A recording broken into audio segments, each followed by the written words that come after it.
అడ్డడ్డడ్డడ్డడ్డ ఏముందన్న ఇది. ఈ టీజర్ చూశాక ఎవరైతే ఇన్ని రోజులు ట్రోలింగ్ చేశారో, మీమ్స్ చేశారో, ఇంకా రోస్టింగ్ చేశారో, ఈ టీజర్ చూశాక వాళ్ళ నోర్లైతే మూసుకుంటాయి. ఈ సినిమాతో విజయ్ దేవరకొండ అంటే ఏంటో అనేది చూపించే టైం అయితే వస్తుంది. ఈసారి విజయ్ దేవరకొండ కొడుతున్నాడు, చాలా గట్టిగా హిట్ అయితే కొట్టినట్టే ఉన్నాడు. ఈ టీజర్ చూశాక నా మైండ్ అయితే బ్లాక్ అయిపోయింది. 1000 కోట్ల మార్కు కొట్టే సినిమాలాగే ఉంది. ఎందుకంటే సినిమా యొక్క టేకింగ్ అవ్వచ్చు, సినిమాటోగ్రఫీ, ఇంకా సినిమా యొక్క ఓల్డ్ బిల్డింగు ప్రతి ఒక్కటి చాలా బాగుంది. ఇంకా ఈ టీజర్కి ఎన్టీఆర్ వాయిస్ ఓవర్ ఈ టీజర్ని ఎక్కడో పెట్టింది. ఇంక సినిమా మీద ఎక్స్పెక్టేషన్స్ కూడా బీభత్సంగా ఉన్నాయి.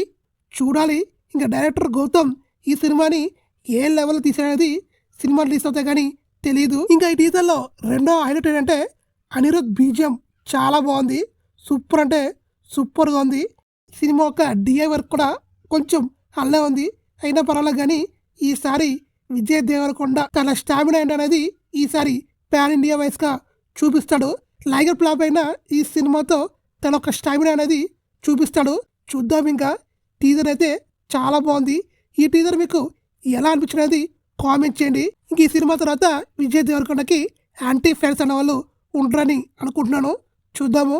ఈ టీజర్లో విజయ్ దేవరకొండ యాక్టింగ్ కూడా పీక్స్లో ఉంది.